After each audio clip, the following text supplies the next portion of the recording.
அனைவருக்கும் வணக்கம். நம்முடைய அட்னீட் பிசிக்ஸ் பை அருண் அப்படிங்கிற சேனலுக்கு உங்களை வரவேற்கிறோம்.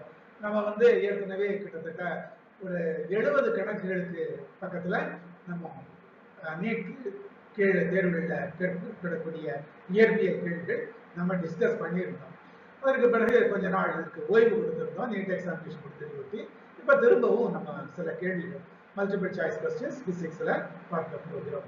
இப்போ இந்த வீடியோவில் இயல் உலகத்தின் தன்மையும் அளவீட்டியல், அதாவது nature of physical world and measurement அப்படிங்கிற பாடத்துல ஒரு எம்சிக்யூ பார்க்க போகிறோம். என்ன எம்சிக்யூ சார் அப்படின்னு சொன்னா, அடிப்படை மாறிலிகளில் இருந்து hc/g என்ற ஒரு கோவை பெறப்படுகிறது. இந்த கோவையினுடைய அலகு என்ன அப்படிங்கிறதுக்கு 4 ஆப்ஷன்கள் தெரிவுகள் கொடுத்திருக்கிறாங்க.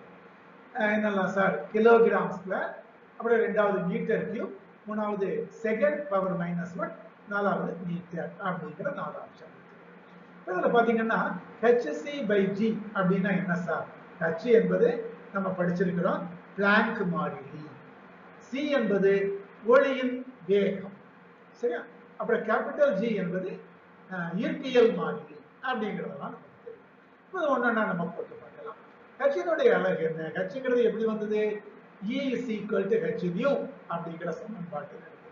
அது பார்த்தா என்ன சார் வரும்? h is equal to E divided by nu, அப்படிதானே? E வகுத்தல் E இன்பில் E. அப்ப E என்பது என்னது? ஆற்றல். ஆற்றலுக்கு அலகு என்ன?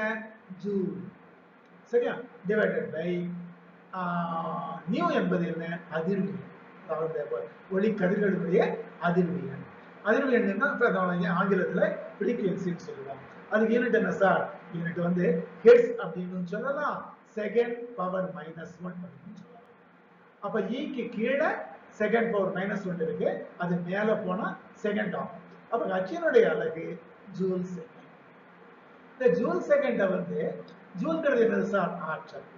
ஆற்றலுக்கு ஃபார்முலா என்ன? W into ds, வேலை into இடப்பெயர்ச்சி, F dot ds, இல்லையா? W is equal to F dot ds. F னா என்னது? விசை. விசைக்கு அலகு என்ன? நியூட்டன். ds னா என்னது? இடப்பெயர்ச்சி. அதற்கு அலகு என்னது? மீட்டர். அப்போ ஜூல் செகண்ட் என்பதை நியூட்டன் மீட்டர் செகண்ட் என்று எழுதலாமா? அப்புறம் c, அதாவது ஸ்பீட் ஆஃப் லைட், ஒளியின் வேகம். அதுக்கு என்ன? வேகம் என்று சொன்னாலே மீட்டர் செகண்ட் பவர் -1. அது அப்படியே போட்டாச்சு. அப்புறம் என்ன சார்? கேபிட்டல் G, அதாவது இயற்பியல் மாறிலி. இயற்பியல் மாறிலிங்கிறத நம்ம இயற்பியல் பாடத்துல படிச்சிருக்கோம். இயற்பியல் விதிக்கான சமன்பாடு, இயற்பியல் விசைக்கான சமன்பாடு F is equal to G into m/m2 r². அப்ப G is equal to என்ன sir? Fr² by m/m2. F எவ்வளவு சார்? Unit Newton. r² என்ன சார்? r னா மீட்டர், r க்கு யூனிட் மீட்டர், r² க்கு மீட்டர் ஸ்கொயர். அப்புறம் என்ன சார் இருக்கு? by m/m2. m1 னா என்ன? கிலோகிராம். m2 னா என்ன? அதுவும் கிலோகிராம், கிலோகிராம் ஸ்கொயர். அப்ப அது டினாமினேட்டர்ல இருக்கு, கீழே இருக்குது.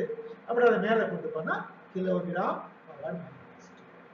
இப்போ ஹச்சுக்கு பார்த்தாச்சு, சிக்கு பார்த்தாச்சு, ஜிக்கு பார்த்தாச்சு. மொத்தத்துக்கு இந்த கோவை hc/g, இல்லையா?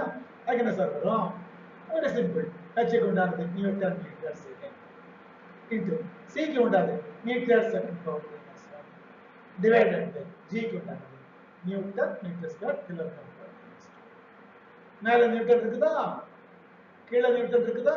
ரெண்டையும் அடிச்சிடலாம். மேல ஒரு மீட்டர் இருக்குது, இன்னொரு மீட்டர் இருக்குது, அப்ப மீட்டர் ஸ்கொயர். கீழேயும் மீட்டர் ஸ்கொயர் இருக்கு, அதையும் அடிச்சிடலாம். மேலேயே பாத்தீங்கன்னா செகண்ட் இருக்குது, செகண்ட் பவர் -1 இருக்குது, அதையும் அடிச்சிடலாம். என்னதான் சார் இருக்குது? 1 divided by கிலோகிராம் பவர் -2. இதுவும் மேல போனா என்ன சார் ஆகும்? கிலோகிராம். சோ ஆப்ஷன் ஏ ஒன்றாவது தெரிவு, முதலாவது தெரிவு கிலோகிராம் ஸ்கொயர் என்பது சரியான விடை. ஓகேயா? இப்போ இதே பாடத்துல, அதாவது யூனிட்ஸ் அண்ட் மெஷர்மெண்ட்ஸ், அதாவது பிசிக்கல் வேல்யூ அண்ட் மெஷர்மெண்ட்ஸ், அளவீட்டியல் சொல்றோம் இல்லையா, அந்த பாடத்துல இருந்து வேறு. அப்ப இந்த வீடியோவில் இயல் உலகின் தன்மையும் அளவீட்டியலும் அப்படிங்கிற பாடத்துல நம்ம ஒரு கேள்வி பார்த்திருக்கிறோம். அடுத்த வீடியோல இதே பாடத்துல இன்னொரு கேள்வி, இன்னொரு எம்சிக்யூ நம்ம பார்க்கலாம். அதுவரைக்கும் அனைவருக்கும் நன்றி, வணக்கம்.